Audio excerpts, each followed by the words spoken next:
bilang pagpapatuloy ng advokasya sa pagpapatupad ng Philippine Plan of Action for Nutrition or PPAN 2023 to 2028. Sama-sama nating isulong ang wastong nutrisyon at pangangalaga sa kalikasan sa pamamagitan ng subteam ngayong taon, Nutrisyon at Kalikasan ating pangalagaan. Pero bago po tayo magsimula, we would like to give some reminders. Unang-una, ang ating webinar session po ay recorded. By continuing your participation in the meeting, you are also consenting that you may be recorded. We are encouraging you to stay. Samahan niyo po kami hanggang matapos at sabay-sabay tayong matuto sa topic natin ngayong umaga. Ang mga sumusunod na reminders naman po ay para masiguro na smooth ang ating webinar session. Una, pakipalitan po ang format ng inyong pangalan. Maaring consumer, space full name o di po kaya ay pangalan ng company then your complete name. Kung masyadong mahaba naman po ang pangalan ng company, kahit acronym na lamang po ang gamitin. Pangalawa po, please turn off your mic during the webinar session unless you are requested by the moderator to speak. Pangatlo, para sa mga tanong, we are encouraging everyone to click the raise hand button to directly address the speaker during the question and answer portion, or you may send in your question through the chat box. At panghuli naman po, para sa mga naka-touch screen device, please avoid drawing or making annotations on the screen para hindi po madistract ang ating speaker at iba pang participants. Without further ado, let us begin this webinar session by singing the Philippine National Anthem to be followed by a Sayan anthem and invocation.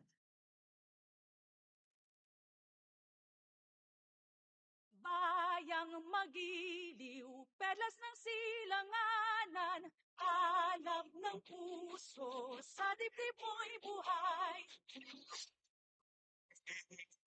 Tuyan ka ng magiting,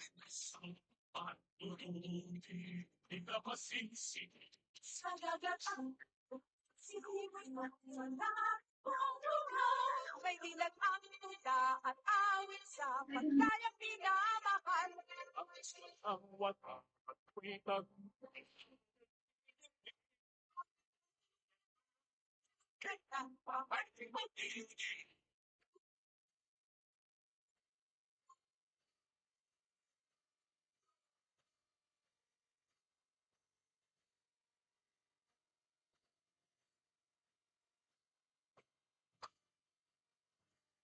Namatay ng dahil sa'yo.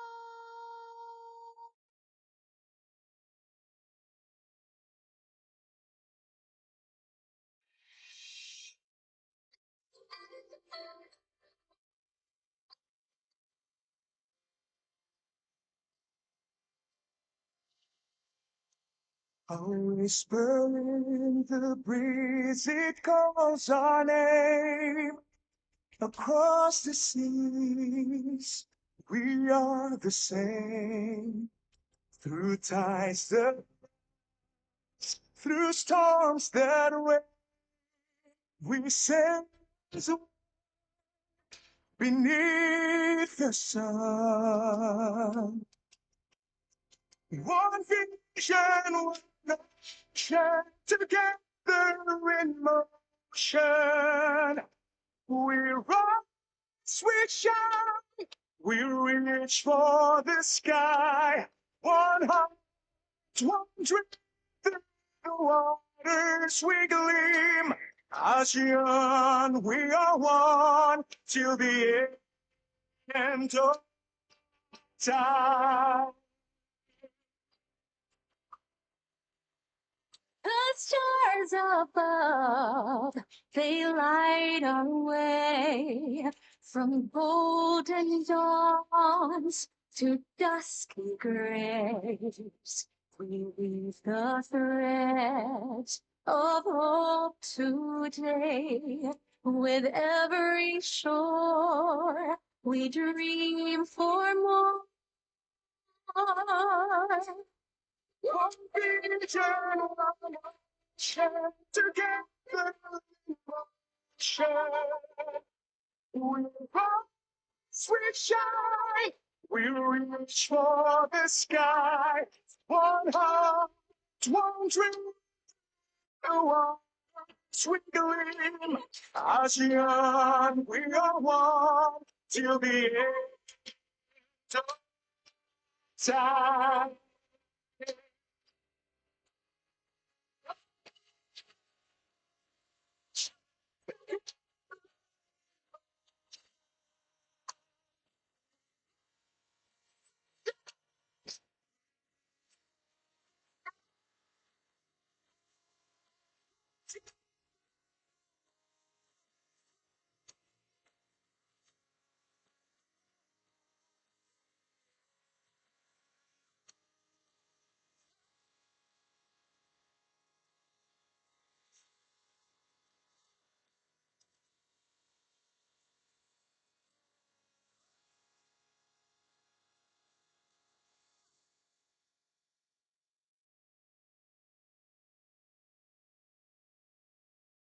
Loving Heavenly Father, we come to you this hour asking for your blessing as we are gathered together in this webinar.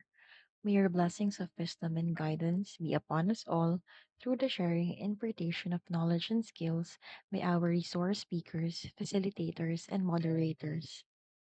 Bless also the participants so that they would be able to glean the information from this activity and share what we have learned in the spirit of your generosity.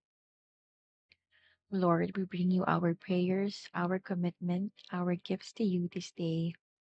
Let us who have a keen dedication and awareness of your creation have courage and conviction that we are able to contribute to the sustainability of the earth. Inspire us as we make choices so that we will recognize the impact our lives have on our environment and our human family around the globe. Pour out your blessing upon us today, Lord. May each of our actions reveal our awareness that we are partners with you in the creation and sustainability of this earth that you have given to us to appreciate and enjoy. We ask this in the name of your Son. Amen.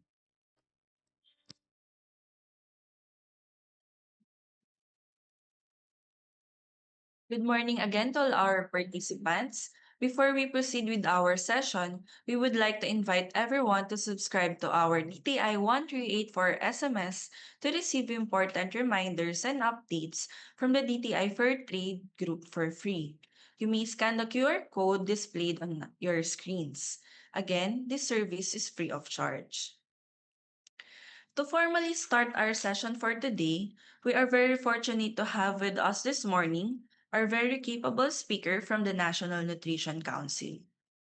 Ms. Chelsea Ann L. Season is a registered nutritionist dietitian who graduated magna cum laude from the University of the Philippines, Los Baños. She currently serves as a nutrition officer too under the information section of the Nutrition Information and Education Division of the National Nutrition Council. In her current role, she manages and supports various nutrition communication initiatives with primary responsibility for the first 1,000 days digital campaign and the One Nutrition, One Nation radio program. She is also trained in social and behavior change communication or SBCC, equipping her with the skills to develop and implement effective communication strategies that promote positive nutrition and health behaviors. Let us now proceed to the presentation proper. Miss Chelsea Ann L. Season, the floor is now yours. And good morning, everyone. Good day, everyone, to our viewers of the Consumer Care webinar series.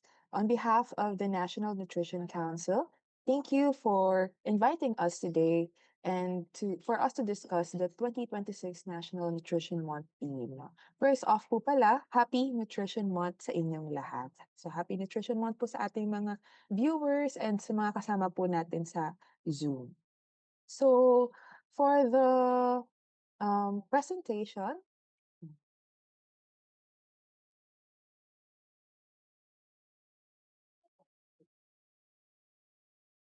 Okay, so again, happy Nutrition Month to everyone who's listening in our webinar.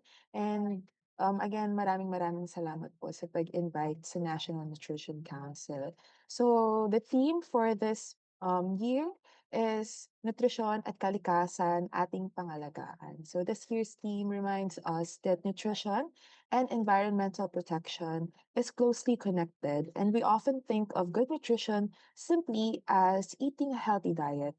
But before it reaches our plates, it depends on healthy farms, healthy oceans, clean water, fertile soil, and a stable climate. So today, we will explore why protecting our environment is also essential to protecting the nutrition and health of every Filipino.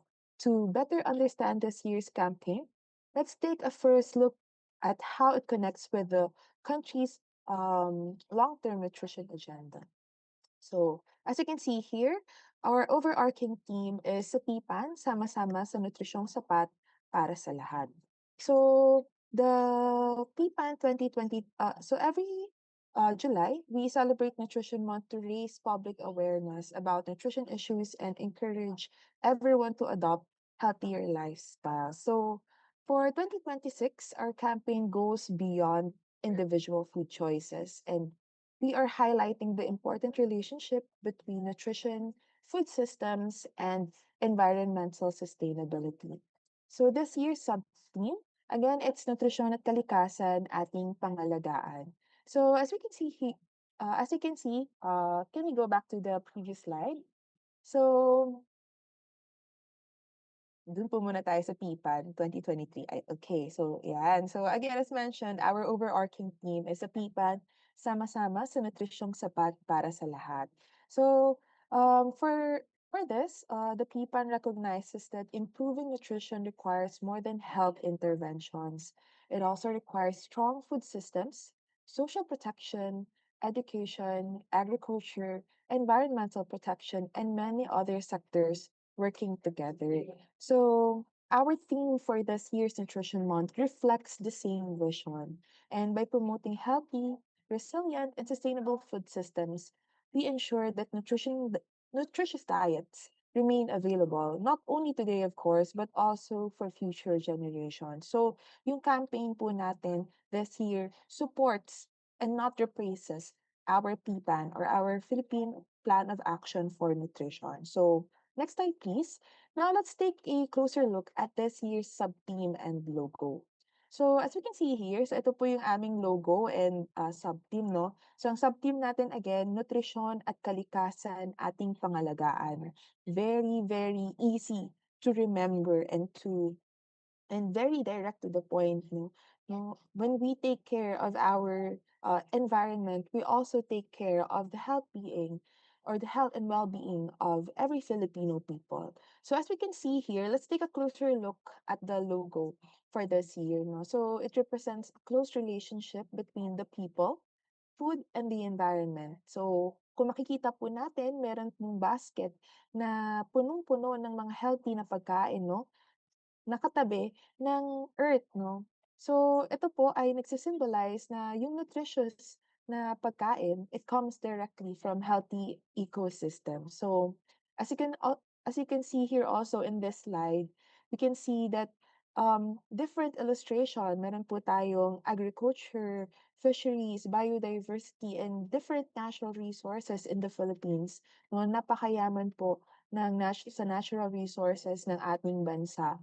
And it's what we aim to protect because, again, healthy people need a healthy planet. So, why was this specific theme chosen for 2026? So, bakit nga po ito yung napili nating sub-theme, no? For this year's Nutrition Month. So, next slide, please.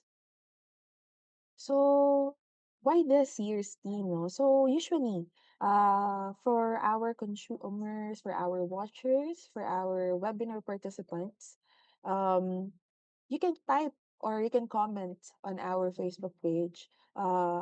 What do you usually think of when you hear the phrase healthy diet, no? Ano ba yung usual na first thing that comes into your mind kapag sinasabi natin healthy diet, no? So you can type in the comment section and also sa ating chat box, no? Ano yung mga phrases or sentences that you usually think of when you hear the word healthy diet? Okay. So, yan. So, may mga nagchat-chat, no? Nutritious food. Okay. I'm sure a lot of you would also say vegetables, no, fruits, or balanced meals. And those answers are absolutely correct. Tama po yung mga sagot natin, no? But again, healthy diets actually begin much earlier. So, hindi po doon nagsisimula lamang ang healthy diet, no? They begin with healthy ecosystems, with productive farms and fisheries, with clean water, protected natural resources, and a stable climate.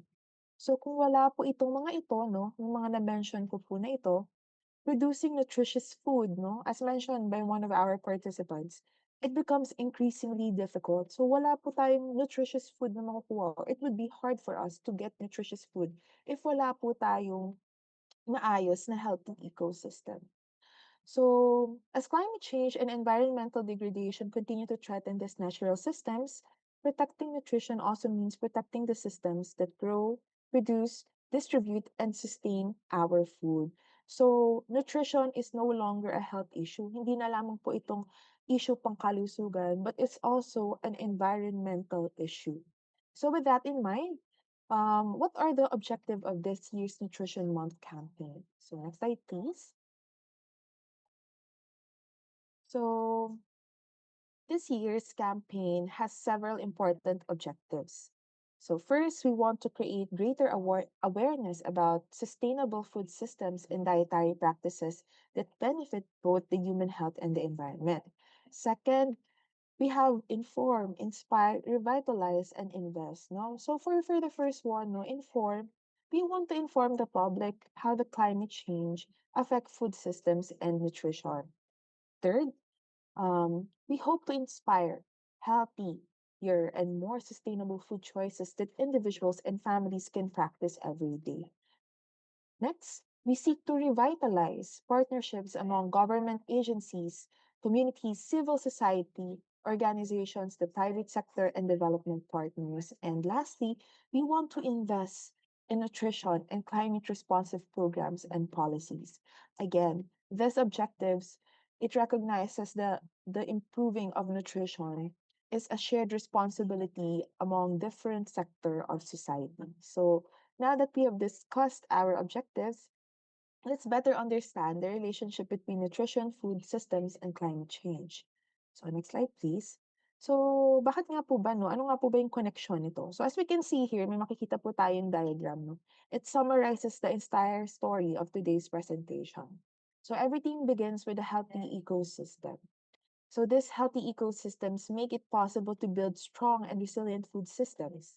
At kapag meron po tayong resilient food systems, we are able to provide safe, nutritious, and affordable foods for our communities. And when nutritious foods are consistently available and accessible, people enjoy better nutrition outcomes, healthier lives, and improved nutrition and human development. No? So rather than thinking of nutrition as simply what happens no, sa dining table, we should think about everything that happens before food reaches our plate. So as mentioned, it is not only what we eat. No, nutrition does not start only on the food that we eat, but it also starts way before that. Yun po yun. Okay? So next slide, please. So now that we have established no, na healthy ecosystems and good nutrition are linked, no, interrelated with each other. So in the next slide, we will discuss what food systems are. No? Ano po ba yung mga food system para yung aware yung mga consumer natin, no? Na yung mga binibili po natin, yung mga goods na kinoconsume po natin, hindi naman po yan automatically occur, lumalabas or nag-occur sa ating mga shelves, no? Sa shelves sa mga sari-sari stores, sa mga groceries, in different marketplaces, no? So, our food system actually, it starts, no, from farm to table, no? So, it refers to everything that happens before it reaches our plate. So, syempre, nagsisimula po yan sa production, such as yung farming, fishing, and livestock raising, no? So, meron po tayong behind the food that we eat, behind the food that we consume, that we buy from the market, ito po ay pino-produce 'no, ng ating agriculture, ng ating mga farmers and fishermen. And it continues through the second stage, which is processing, no? Kung saan mini-meal, pina-process, pina-package yung pagkain so that it will be ready to be sold in the market. Next is the distribution, which includes transportation and storage, followed by retail. No? So ito na po yung usual natin, no? I think sa mga consumers natin, it is where food is sold in markets, groceries, or sari-sari stores. So finally, it ends with consumption, where households make decisions about what to eat. So when we talk about improving nutrition, we're not just talking about changing people's eating habits. So again, food systems shape nutrition outcomes, as we can see on this slide. So we're also talking about strengthening the food system that makes healthy food possible.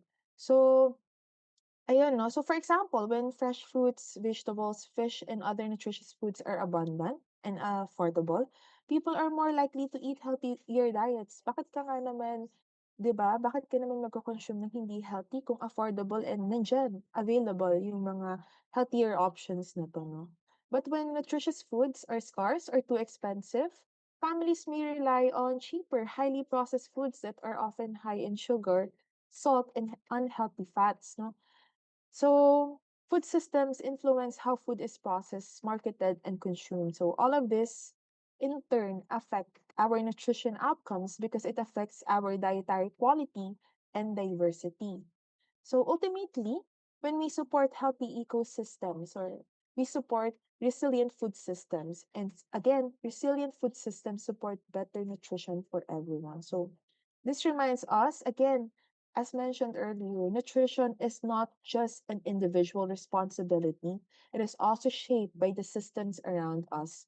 So unfortunately, many of the systems are under increasing pressure because of environmental degradation. Next slide, please. So that's why we chose this year's theme because one of the biggest challenges facing our food systems today is the environmental degradation. So natural resources that support agriculture and fisheries are becoming increasingly threatened. So for example, deforestation reduces forest cover and disrupts ecosystem and regulate water and protect biodiversity, no? Nasisira na po yung mga kabundukan natin, which in turn, no, it it's destructive in regulating our water and our biodiversity. Next, soil degradation. It decreases soil fertility, making it harder to grow healthy crops. Water scarcity limits irrigation and affects both agriculture and fisheries. And finally, biodiversity loss reduces the variety of plants, animals, and other organisms that help keep ecosystems healthy and productive. So together, all of this environmental challenges weaken our ability to produce enough nutritious food for everyone. So this is why we really advocate for environmental protection because when we do that, we also invest in food security and nutrition. So, syempre, di ba po, as consumers, what we want is to have a good source of food. And magagawa lang po natin yun, mapapababa lang po natin yung presyo ng goods if in turn, we have enough resources to produce this nutritious food. Of course, other other underlying um issues will also affect it. But one of which, of course, saan ba natin siya pinoproduce, di ba? We use our natural resources to produce these food items. So on top of this, next slide, please, is the climate change. You know? So more than environmental degradation, we also experience the climate change. No? Usually, May, ano pa, maaraw pa, mainit pa, no? But now, May, maulan na, no? We are already visited by typhoons, and that is brought upon by the progressing climate change. I think earlier this year, there was also a great warning regarding the increasing concern for climate change in globally. So as mentioned, no, so it disrupts, no, climate change disrupts food systems. that make it possible for us to get food on our table. So it starts again with different concerns, no, from production. For example, nagka-bagyo, typhoons, droughts, and heat stress. It can reduce crop yields and decrease nutrient quality of the crops that is being produced. During distribution, damage roads, bridges, and other infrastructure delay deliveries, resulting in food spoilage and supply chain disruptions. No? In the market, reduced supply will often lead to higher food prices. And as consumers, that's what we want to avoid, no? To have higher food prices, especially with increasing prices on other consuming in other foods or in other aspect that contributes to food prices, no. And when nutritious foods become more expensive, many families can no longer afford a balanced diet, no. Finally, at the consumption stage, households may switch to cheaper but less nutritious alternatives simply to stretch their budget para magkasya yung budget nila for that month, for that specific cut-off, no, salary cut-off. And this shows that climate change doesn't only affect how much food we produce, no, it also affects whether families can afford and access nutritious food. But here's something even more important to understand, no. Food systems are not affected only by climate change, but as consumers, as someone who consume food, and as our producers of food, we also contribute to climate change, or we can also affect climate change. So next slide, please. So this is one of the most important concept in today's presentation. So as you can see here is a diagram, no, where we can see that food systems have a dual role. On one hand, they can contribute to climate change. You know, activities such as deforestation for agriculture, greenhouse gas emissions from farming and livestock, fossil fuel use in transportation, and food waste all release greenhouse gases into the atmosphere. So these emissions contribute to climate change. So on the other hand, food system, as mentioned earlier, is also a victim of climate change. So this creates what we call the climate food system feedback loop. No? So paulit-ulit lang po. It is in a cycle. No? So unsustainable food production contributes to climate change, and climate change then damages food production. So as food production becomes more difficult, there is greater pressure to produce more food. So kapag naapektuhan po yung yung production ng food natin, mas nape-pressure po yung mga manufacturers natin to produce more, which in turns generates even more emissions na nagko-contribute sa ating climate change. And the cycle repeats. So our solution isn't simply producing more food. Our solution is transforming our agri-food systems so they become more sustainable, resilient, and nutrition sensitive. So, ayan. Um, Current agri-food systems are linked to an estimated 11.2 million diet-related deaths globally, no, while contributing roughly 30% of global greenhouse gas emissions. So this tells us that improving diets and transforming food systems go hand in hand. And it's not only affected in the environment, but also in the nutritional status of the Filipinos. Next slide, please. So as we can see here, climate change has very real consequences for nutrition. So I'm sure our consumers will be interested. Ano nga ba yung nutritional implications of climate change? At bakit kailangan natin 'to pag-usapan ngayong umaga, no? Bakit siya importante, no? Ano ba yung ano nito? Ano bang implications nito sa nutrition? Okay, it affects the environment, it affects food production, it affects the food on our table.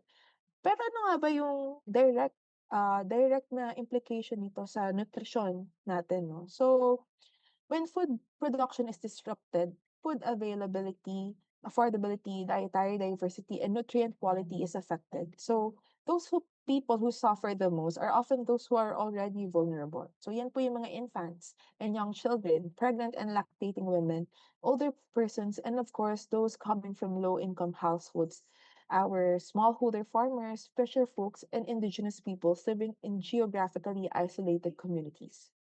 So as we can see here, we have the data from the OSTFNRI 2025 updating survey that reminds us that food insecurity and malnutrition continues to be a main concern in the Philippines. So according to the survey, 32.6% pa rin po ng mga kabahayan sa Pilipinas ang nakaka-experience ng moderate to severe food insecurity. Ayan. So ano nga po ba yung food insecure? So you're not able to um acquire or access food that is nutritious and affordable on your plate, no? So while 2.9% experience severe food insecurity, maybe our consumers, our participants may have insights on that. You guys experience food insecurity, um, like with the increasing prices of goods. Ano yung what's your take on this, no? So yeah. So among children under 5 years old, no, in turn, stunting remains high at 25.3, while underweight and wasting also continue to affect many Filipino children. So again, this figures reminds us that climate action is not only about protecting the environment, it is also about protecting people's nutrition and health. So climate change doesn't affect how much food we produce, it also affects the quality of the food itself. So next slide, please. So another less visible impact of climate change is the decline in the nutrient content of staple food. So kapag continuous yung climate change, no, carbon dioxide levels continues to rise, no. And yung mga pananim po natin tulad ng bigas, wheat, and other cereals, they grow differently, no. While they produce carbohydrates, other nutrients like protein, iron, zinc, and several B vitamins can decrease under high carbon dioxide condition. So in other words po, bumababa yung quality ng ating mga crops. And you may be getting enough calories, no? But getting the enough essential nutrients may be hard already, no? So it contributes to what we call hidden hunger, no? So okay, you look healthy, no? You get enough calories, no?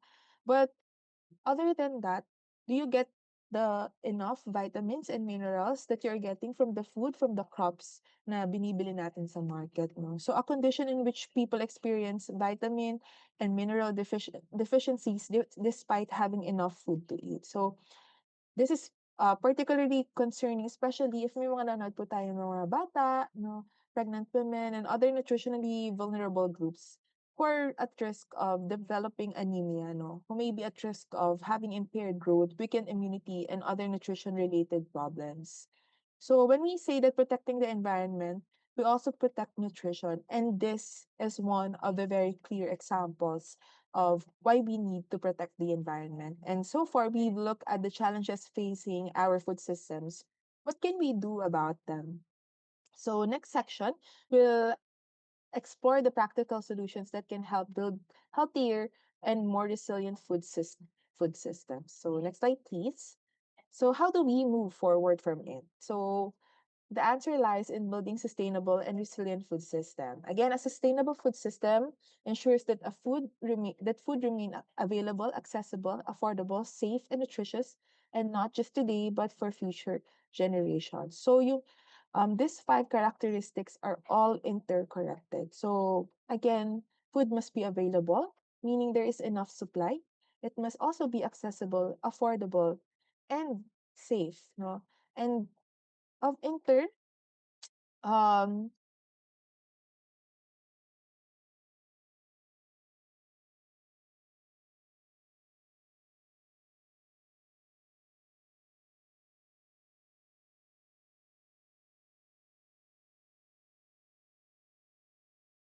we also how do we have sustainable and resilient food systems? No. So in our next slide, we'll discuss climate resilient agriculture briefly and fisheries. Next slide, please. So climate change is already affecting the way we produce food. So because of this, our agriculture and fishery sectors must become more resilient. So it means po, kung may mga nanonood po tayo na from our agriculture and fishery sector, we can adopt practices that help produce food despite changing weather conditions. And this may include climate resilient crop varieties, improving irrigation systems, conserving soil and water, diversifying crops, and applying sustainable farming practices. And kapag naman po tayo ay um, uh, in fisheries, no, we involve protecting coastal ecosystems such as mangroves, promoting responsible fishing practices, and supporting sustainable aquaculture. So these approaches help ensure a stable food supply while protecting the environment and strengthening livelihoods of farming and fishing communities. No, so while production is important, our own food choices also play a significant role. So next slide, please. So this is where consumers play a role, no? So creating sustainable food systems doesn't depend only on producers. It also depends on the consumer, no? So healthy and sustainable diets are what we promote to promote good nutrition while minimizing negative impacts on the environment. So these diets are nutritious, affordable, safe, culturally acceptable, and environmentally responsible. So one practical way to do this is to move through a plant-forward dietary approach, no? Guided by the Pinggang Pinoy and the Ten Commandments. So I'm sure our consumers all see, no, yung mga plant-based diet, no? So what we push forward is a plant-forward diet which encourages us to eat more vegetables, fruits, legumes, and whole grains while maintaining balanced portion of animal source food. So not completely eradicating other sources of animal source of proteins, but more on adding more um, plant-based options on our plates, especially encouraging more of us to eat more vegetables, fruits, and legumes and whole grains. So rather than creating a balanced diet, that rather it means no creating a balanced diet that supports both our health and the environment. So another practice for this is to choose locally available and seasonal foods. No, well, when we buy local produce, we support Filipino farmers. We reduce transportation-related emissions and often enjoy fresher and more nutritious food. The Philippines is blessed with soup and so many fruits and vegetables na available no with our climate, with our type of climate. We are blessed with so many types of fruits and vegetables. So we choose what is local and locally available and seasonally available. So small food choices, again, when practiced by millions of people, can create a meaningful positive change. And of course, proper nutrition also begins early in life. That's why we also promote the first 1,000 days of life, wherein we promote breastfeeding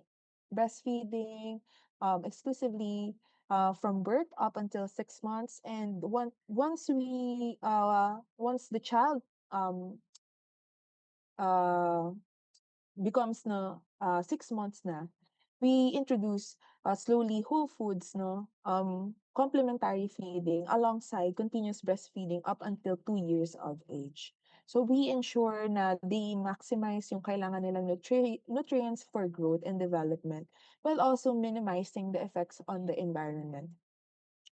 Next slide, please. So next slide is we also want to reduce food waste, no? Protect our resources. Because of course, when we reduce food waste, um, we appreciate more yung mga resources na binibigay sa atin. No? Because when food is wasted, we waste yung mga resources na ginamit para ma-produce to. Like yung land, water, energy, labor, and other resources. And fortunately, there are simple actions that we can practice. First, we need to plan meals wisely, carefully. No? Second, store food properly to extend its freshness. Next, consume food responsibly by preparing only what is needed. And whenever possible, minimize food loss and waste throughout the household. So we have to be mindful of the food that we cook. No? So we try to cook only what is needed. And if merong sobra, we try to store the food properly to extend its freshness. For example, we have vegetables. We buy with some household would tend to buy vegetables or fruits in bulk, no? We will store it properly, no? Para hindi siya nabubulok, hindi siya masira, no? And itatapon na lamang. Kasi sayang po yung ginamit na resource, no? Tinanim doon, pinangtanim, pinang-transport nun para makarating sa ating market. And of course, the money that you paid for it. And whenever possible, ayun, reducing food waste means placing less pressure on our natural resources while helping ensure that more food reaches the people who need it. So, again, every meal we save is also a step towards protecting our environment. And alongside individual actions, innovations also play a vital role. So, next slide, please. So, that's why we also need to do research, no? We help to develop climate resilient and nutrient dense crops. And it's also something that can help address climate change. You know, we continuously innovate and invest on nutrition and sustainable food systems. So we need also early warning systems that help communities prepare for climate related disasters before they occur. So at the same time, nutrition education and behavior change programs remain essential because knowledge empowers people to make healthier food choices. So investing in these areas today helps build stronger, healthier, and more resilient food systems. So innovation, hindi lang po siya technology, but it's also finding a way of better, uh, better ways to improve people's life. However, no single organization can accomplish this one. So we have here, next slide please, a whole of government approach, no? So hindi lang po mangyayari yung ating mga sinasabi dito, no? Yung ating pagkakaroon ng sustainable food systems, sustainable and resilient food systems if wala din pong whole of government approach. So what do we mean by this? Different sectors work towards a common goal, and these efforts become stronger, more coordinated, and more effective. Actually, the National Nutrition Council is consists of different agencies. No, our governing board consists of different agencies to ensure that nutrition um is not just a responsibility of one, but it is a shared responsibility. So next section, um, let's take a look at how communities, families, and the private sector, and how each of one of us can contribute to healthier and more sustainable food systems. So next slide, please. So we have a whole of society approach. So of course we acknowledge that agencies, government agencies play a significant role in creating sustainable food systems. But whole of society approach means every sector, bawat sektoran ng lipunan po ay nakaka-contribute, no? According to your strength. So we have communities to identify local needs and develop culturally appropriate solutions. No? We have the academy and research to generate evidence. We have civil society organizations na yung mga orgs po natin to strengthen advocacy, build community capacity, and support nutrition programs on the ground. And lastly, we have the private sector to promote healthier food choices, improve food products, practice responsible marketing, reduce food loss and waste, and minimize environmental impact. So ito po yung mga kumpanya natin na nagpo-produce ng food and also yung private sector and other companies or other businesses na meron tayo dito sa Pilipinas. So, what we want here, no, what I want to emphasize on is first, everyone has a role in creating healthier and more sustainable food system. So wala pong no contribution is too small when we all work towards the same goal. No? Wala pong maliit, no? When we start with ourselves, we also um, we also contribute to the greater good. So next slide, please. So let's begin with actions that every Filipino can practice. No, I'm sure our consumers are interested. Paano ba sila makakatulong? No, first, consume a varied and balanced diet using Pinggang Pinoy and the 10 Commandments as guides. So you can search for Pinggang Pinoy, we have different Pinggang Pinoy for several age groups. No? We have for children, for adults, for pregnant and lactating, and for elderly. So this is available, I think, online on the DOST FNRI website. You can use it as a guide. And we also have our 10 commandments, uh, which is available also online. Second, whenever possible, choose locally produced, seasonal, and sustainably grown foods. Now, this supports local farmers while reducing the environmental footprints associated with transporting food over long distances. Third, again, reduce food waste, proper meal planning, smart purchasing, and proper food storage. So what I was watching before this webinar started, no? So parang ilang beses na-emphasize na smart purchasing. We have to purchase smartly. We have to think about the choices that we make when we buy goods. No? Next, another meaningful action is support school, home, and community gardens. Kung meron po tayong bakuran, and kung kaya po natin magtanim, magtanim po tayo. Dahil hindi lang po ito nakaka-provide ng nutritious food, but also encourages environmental stewardship and greater appreciation for food. Finally, we continue to promote the first 1,000 days through breastfeeding and appropriate complementary feeding, as I mentioned earlier. So, this may seem like simple actions, but when practiced consistently, they create healthier families, stronger communities, and a healthier planet. So, of course, individual actions must also be supported by strong leadership and effective policies. Next slide, please. So, baka may mga nanonood po sa ating mga policymakers, LCEs, planners, and program managers. The message is equally important. No? Climate action is nutrition action. So, nutrition should be integrated into climate adaptation, agriculture, environmental protection, disaster risk reduction, and local development plans. So, we should prioritize investment on programs that can increase access to healthy and sustainable diets, no? To strengthen local food systems and improve resilience to climate related risk.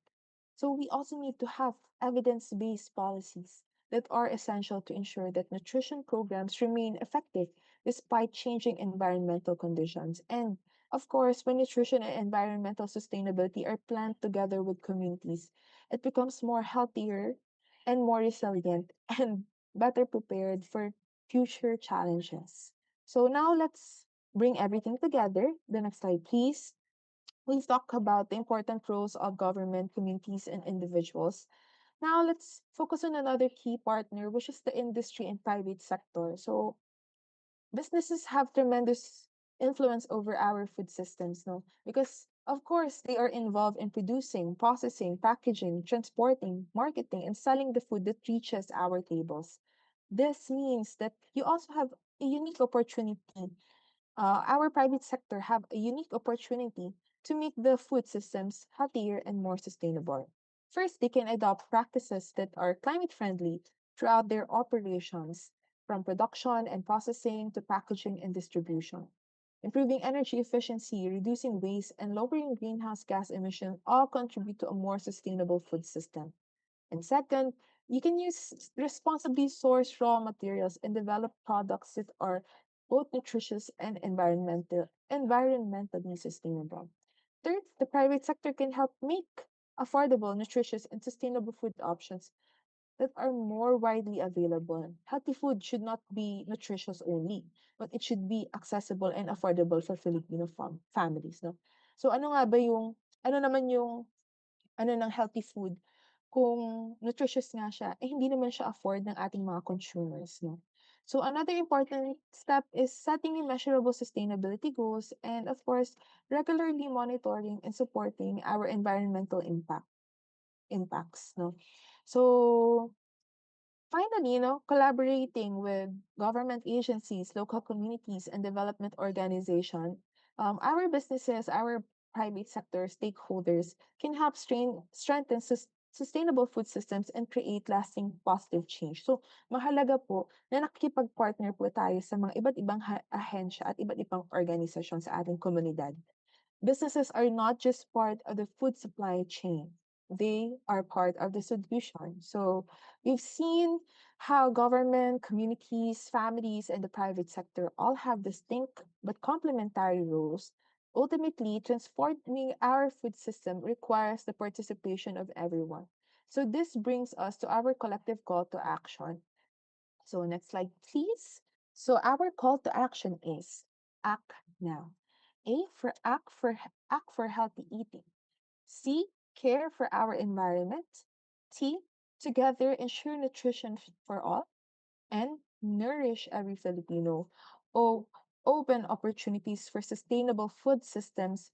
W, work as one nation or to end malnutrition. So we need to act now, no? Together, let us champion healthier diets, care for our environment, ensure nutrition for all, nourish every Filipino, open opportunities for sustainable food systems, and work as one nation to end malnutrition.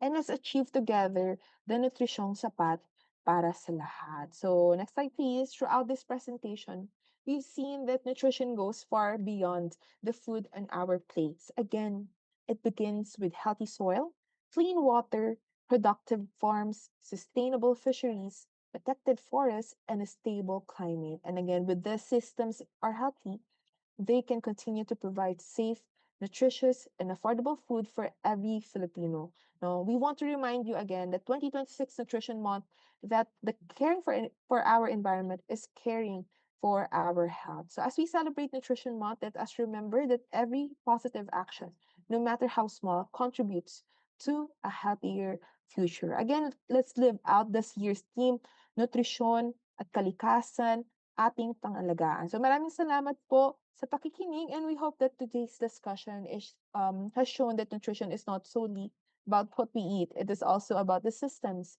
that produce, distribute, and sustain our food. So yun po. Maraming salamat po.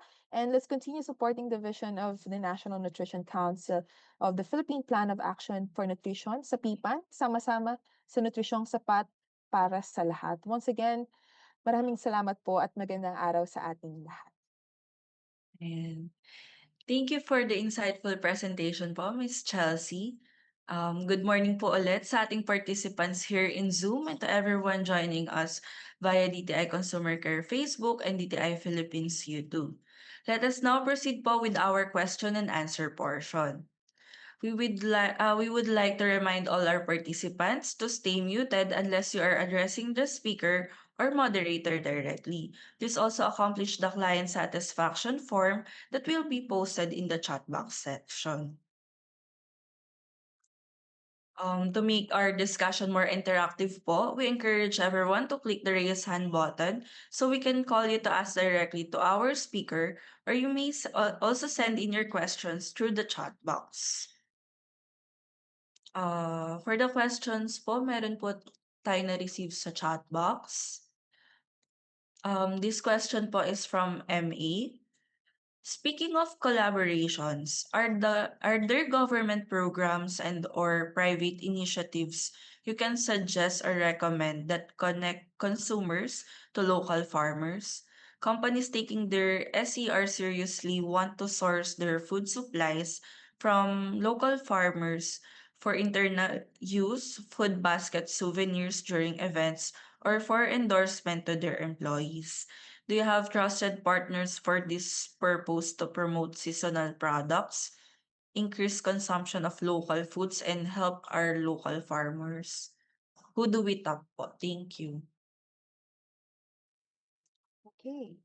Thank you for that question, Emmy. For this kind of concerns like for farming, locally sourcing, locally available foods and seasonal food products, I think the Department of Agriculture has programs, respective programs for this kind of initiatives. So I think you can visit your respective Department of Agriculture has different regional offices. So kung nasaan man kayong parte ng Pilipinas, you can go to your respective regional offices to inquire about this. So yeah. Okay po.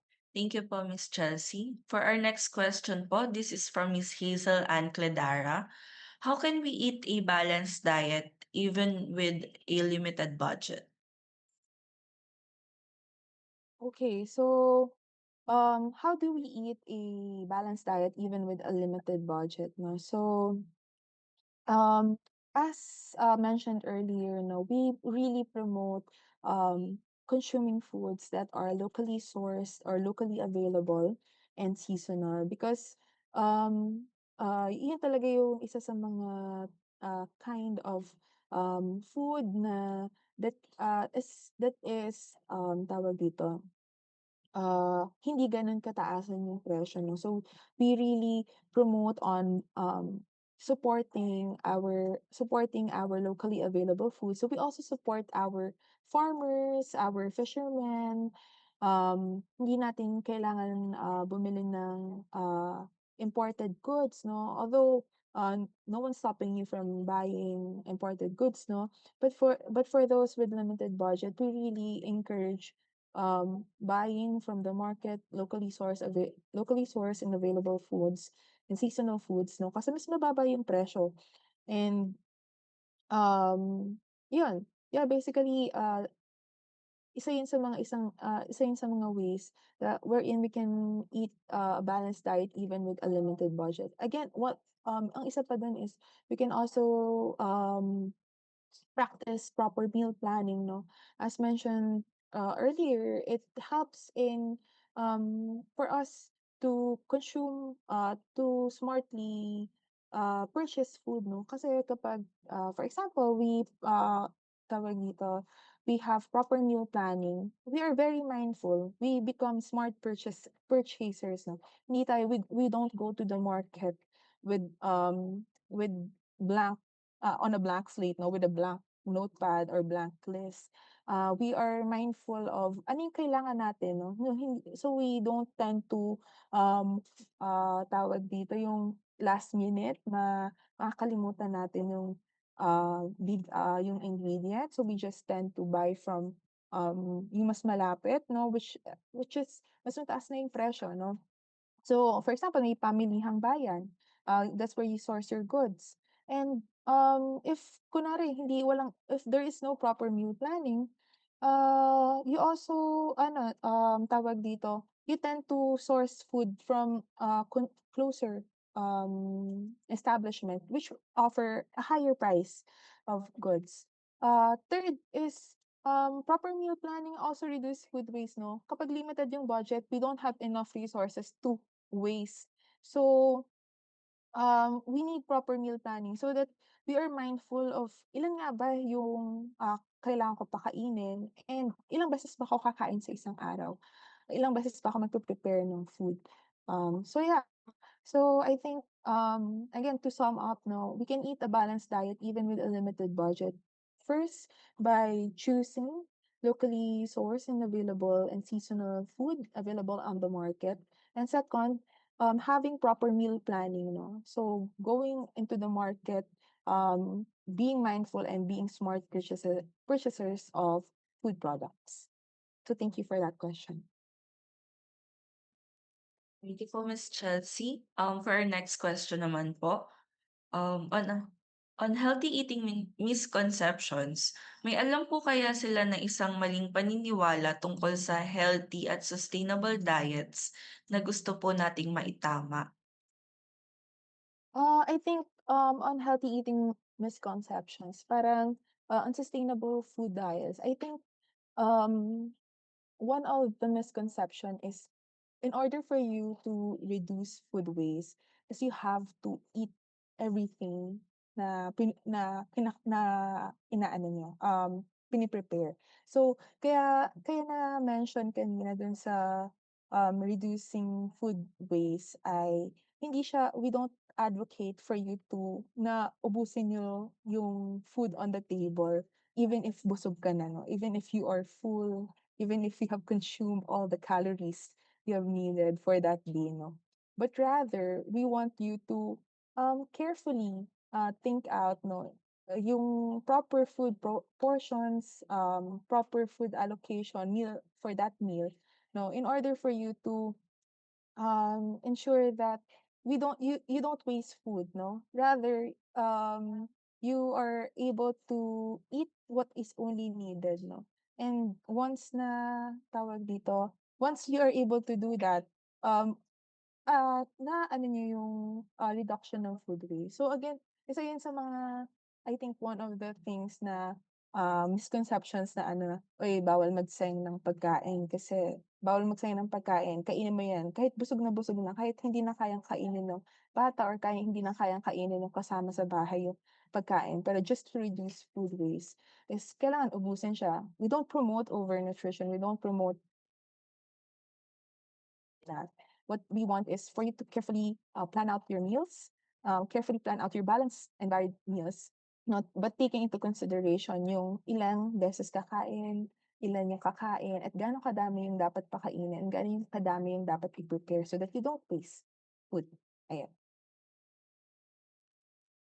Thank you po, Miss Chelsea. For our next question naman po, how can consumers identify and support sustainably produced food products? Um, I think going to your local markets,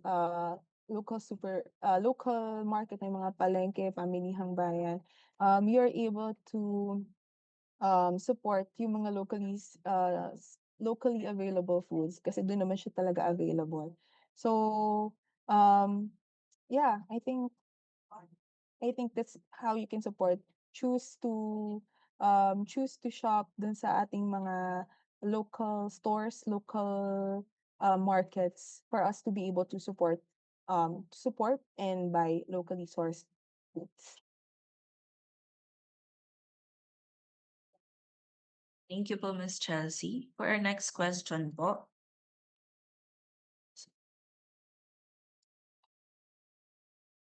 what role can schools and local communities play in promoting sustainable food systems? I think for schools and communities, one of our key messages is to have a community or school garden. No, kaya it's very important for us to also have this if we can, if it's an available, kung meron po tayong available na lupa na pwedeng pagtamnan or kaya po mag-allocate ng eskwelahan or ng komunidad natin. I think many schools and communities have adopted a community and school garden 'no. So, most of this school and community garden kapag nagkakaroon ng feeding sa school, kapag ano dito na kinukuha yung, mga ingredients. So, the school is able to cut the cost and ensure na they can provide healthy, crops 'no, healthy and nutritious food sa mga estudyante nila. In terms of community, ganun din 'no. Community gardens are available for some local LGUs. So, community gardens, you are able to ensure or dun sa mga barangay kung meron tayong mga community gardens, yung mga ating mga citizens, yung mga residents natin, kung kinakailangan 'no, puwede silang mamitas lang 'no. So, I have seen many community gardens in place na yung mga residente ng mga barangay ay puwedeng-puwedeng kumuha doon sa community gardens and in turn kapag may mga events or merong mga feeding again yung community, dun din sila puwedeng kumuha nung, ingredients nila kasi available and it cuts again dun sa cost nila 'no, yung sa cost nung, kailangan nila for food. Kasi meron na silang available sa kanilang mga bakuran, ayan. Thank you po, Miss Chelsea. For our next question po, kung bibigyan ninyo po ng mini challenge ang mga consumer natin na nanonood ngayon, ano ang isang simpleng pagbabago sa kanilang pagkain o pamimili na maaari nilang simulan ngayong Nutrition Month na makabubuti sa kanilang kalusugan, bulsa at kalikasan?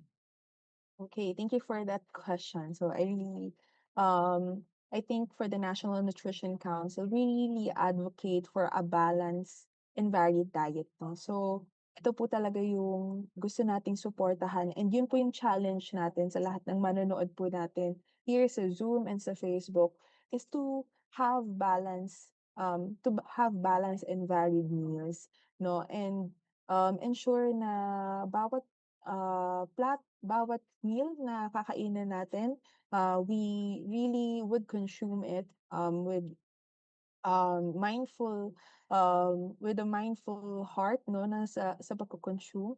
And of course, we follow our Pinggang Pinoy and Ten Kumain because again these are our foundations. These are the evidence based na guide for Filipinos no na pwede nating kopyahin or pwede nating gayahin in order for us to be able to provide a nutritious, balanced, and varied meals on our dining tables, especially for families no, with young children and pregnant lactating women and elderly people.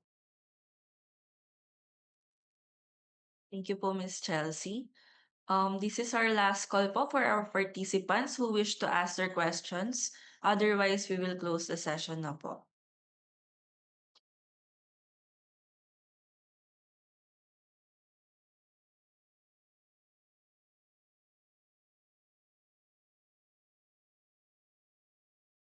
Okay po, mukhang wala na po tayong questions from our participants. That concludes our question and answer portion. Thank you for our participants and thank you, Miss Chelsea, for answering all the questions. Sana po ay marami tayong natutunan ngayong umaga. Before we close the session po, we would like to request Miss Chelsea to give a short message or tips to our participants po. Ayan. So, on behalf of the National Nutrition Council, we extend our sincere appreciation to the Department of Trade and Industry, Consumer Protection and Advocacy Bureau for inviting us to be part of today's Consumer Care webinar series in celebration of Nutrition Month 2026. So, we hope that today's discussion reminds us that our food choices have a lasting impact not only on our health but also in our environment. Again po, practice Pinggang Pinoy, support our first 1,000 days, and together let us continue making informed and sustainable choices as we work towards nutrisyong sapat para sa lahat. So maraming salamat po and again, happy Nutrition Month. Thank you po, Miss Chelsea. And thank you din po sa NNC. This is to formally close our webinar for today. At mula po ulit sa DTI Fair Trade Group, maraming salamat po sa ating mga participants na nakasama natin ngayong umaga. Huwag niyo pong kalimutang samahan kaming muli sa aming mga susunod na webinars. Our announcements will be posted in our social media accounts. For more updates, please like, follow, and subscribe to our Facebook, Instagram, TikTok, and YouTube accounts. DTI Consumer Care, DTI 1384, and DTI Philippines. Also, kindly accomplish and submit the survey form para makakuha din po kayo ng link at para ma-download ang presentation na ginamit ngayong umaga. Thank you so much everyone and stay safe.